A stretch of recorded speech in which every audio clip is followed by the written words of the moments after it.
जोहार, नमस्कार। और आज की प्रेस वार्ता में आप सबका हृदय से प्रदेश भारतीय जनता पार्टी के कार्यालय में स्वागत, अभिनंदन। काफी गर्मी में आप लोग सदन में उपस्थित हुए, इसलिए विशेष रूप से आप लोग का अभिनंदन। और जैसा कि हमने सूचना दी है कि हमारे भारत सरकार के माननीय देश राज्य मंत्री और शिक्षा के राज्य मंत्री श्रीमान डॉक्टर राजकुमार रंजन सिंह जी आप सबके बीच आज अपनी बात रखेंगे। आप सबको मालूम है कि भारत सरकार के माननीय मंत्रीगण का प्रदेश के आकांक्षी जिलों में प्रवास चल रहा है और उस दृष्टि से आज आपका रांची आना हुआ। आप सुदूर उत्तर पूर्व के जो राज्य हैं मणिपुर, आप लंबी दूरी से यहां पहुंचे हैं और मणिपुर आंतरिक लोकसभा मणिपुर में 2 लोकसभा क्षेत्र है, उसमें आंतरिक मणिपुर ऐसा करके बोला जाता है, उस लोकसभा क्षेत्र से आप वहां की जनता का प्रतिनिधित्व करते हैं और वर्तमान में भारत सरकार में आप विदेश और शिक्षा के राज्य मंत्री की बात रखें। माननीय राज्य मंत्री,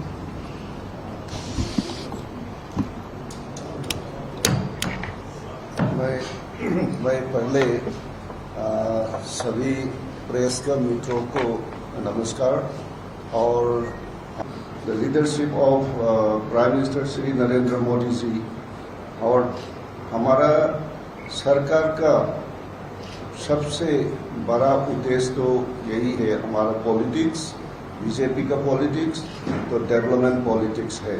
और हमारा फिलोसॉफी आप सबने मालूम होगा, up to the last mind all the benefits वो भारत सरकार ने फेडरल कोऑपरेटिव फेडरलिज्म के माध्यम से सेंट्रल और स्टेट गवर्नमेंट का माने कोऑपरेटिव फेडरलिज्म के माध्यम से हमने डेवलपमेंट को पार्टनरशिप के माध्यम से काम किया।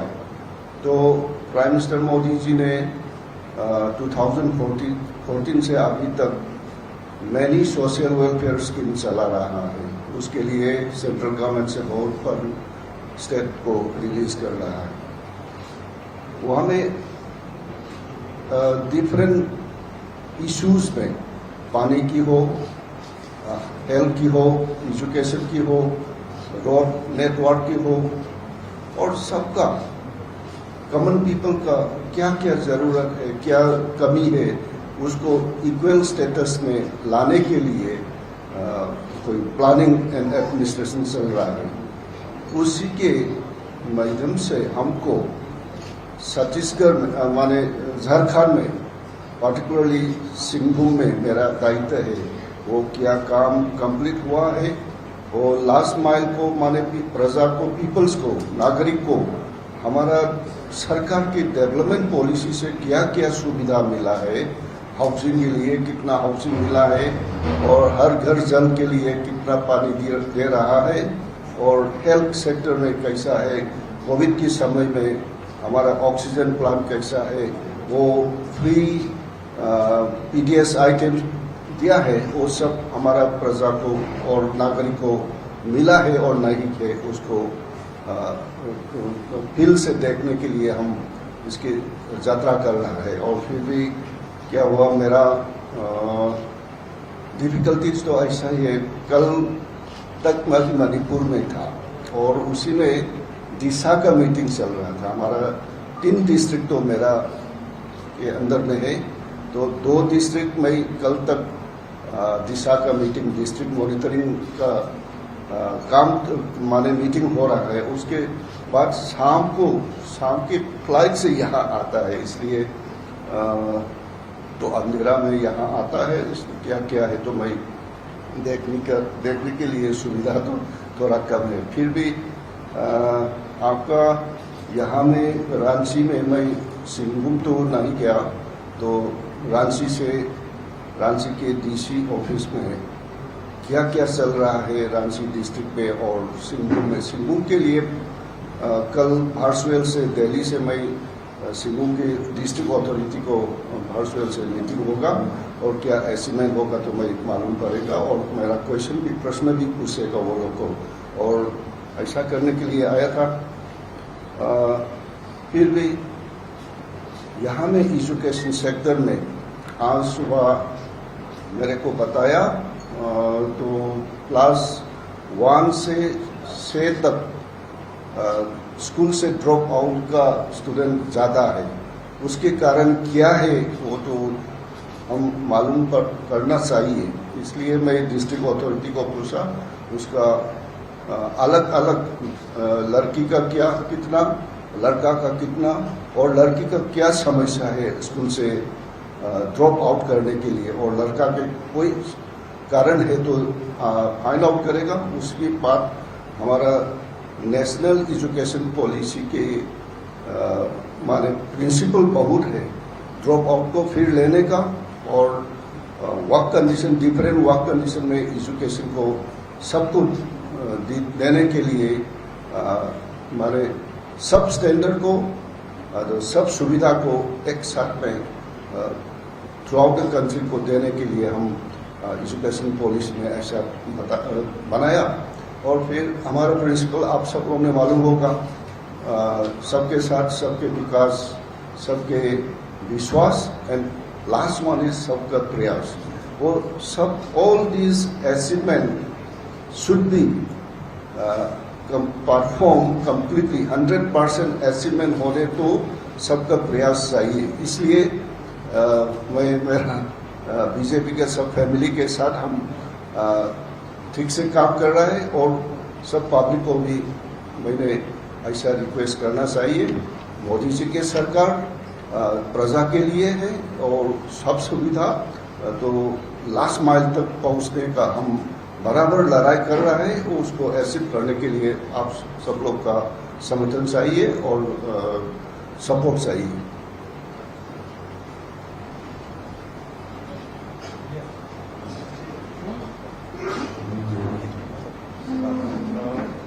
अच्छा, और फिर मैं एजुकेशन के बारे में थोड़ा सा बता दिया, और एक्सटर्नल अफेयर्स का मेरा असाइनमेंट तो south east Asia except Japan and China, और whole country south east Asia का होल कंट्री उसका बेटर रिलेशनशिप आने के लिए, क्योंकि हमारा प्राइम मिनिस्टर श्री नरेंद्र मोदी जी ने हम लोग को एडवाइस किया।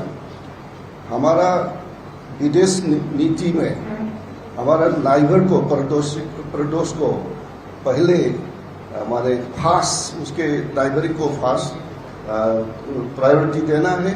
इसलिए भारत के आसपास में रहने वाला हमारा दूसरा कंट्री को बेटर रिलेशनशिप देने के लिए हमारा प्रिंसिपल तो फॉरेन अफेयर्स का प्रिंसिपल तो ऐसा ही है। और फिर इंडो पैसिफिक ओशन इसी जगह में एक बहुत बड़ा है, और इंडो पैसिफिक तो बहुत ज़्यादा है, और फिर उसके आस एरिया में रहने वाला कंट्रियों को उसका हम लोग का क्या है विश्व शांति लेने के लिए हम क्या काम कर सकता है, और हमारा ट्रेड एंड कॉमर्स को कैसा प्रमोशन करेगा, और फिर relationship particularly south east Asia में भारत का संबंध तो बहुत आगे से है। माने बुद्धिस्ट लिंक होगा, रामायण का लिंक होगा, और तो अभी मोदी जी सरकार ने हमको बताया पीपल टू पीपल्स का रिलेशनशिप तो डेवलप करना है, और इसके लिए भारत सरकार ने 1000 scholarship is instituted to come to India and study in India. So this under the Southeast Asia we are giving, and even many projects were taken up. Perhaps all of you well aware about the condition of Sri Lanka at the moment. So as a neighboring country, we are responsible to help the people, supporting foods, supporting energy, That's why we are giving. During the time of COVID also, perhaps maximum of Indian students from other country during the COVID Vande Bharat के माध्यम से उन्हें evacuate किया और recently Ukraine से 20,000 above students who are studying medical were also brought back here. और फिर उसके बाद क्या हुआ, वो लोग मेडिकल यूक्रेन में स्टडी हुआ तो वार जोन हो गया, अभी तक वार लड़ाई चल रहा है, उसका स्टडी को डिस्टर्ब करने नहीं करने के बाद नहीं करने के माध्यम से हुई हम लोग ने क्या समस्या उसको ठीक से लागू करने के लिए एक एडवाइजरी नोटिस भी गया था AIU से। यहाँ में मैं ऐसा बताना चाहिए, मोदी जी के सरकार में अलग अलग विभाग है, अलग अलग मंत्रालय है, फिर भी एक समस्या को सॉल्व करने के लिए होल मंत्रालय को एक साथ में मिलजुल कर हम लोग इशू को एड्रेस कर रहा है। Say for example education, I belongs to state education ministry with your Annapurna, and then in our education externalization of higher education is there.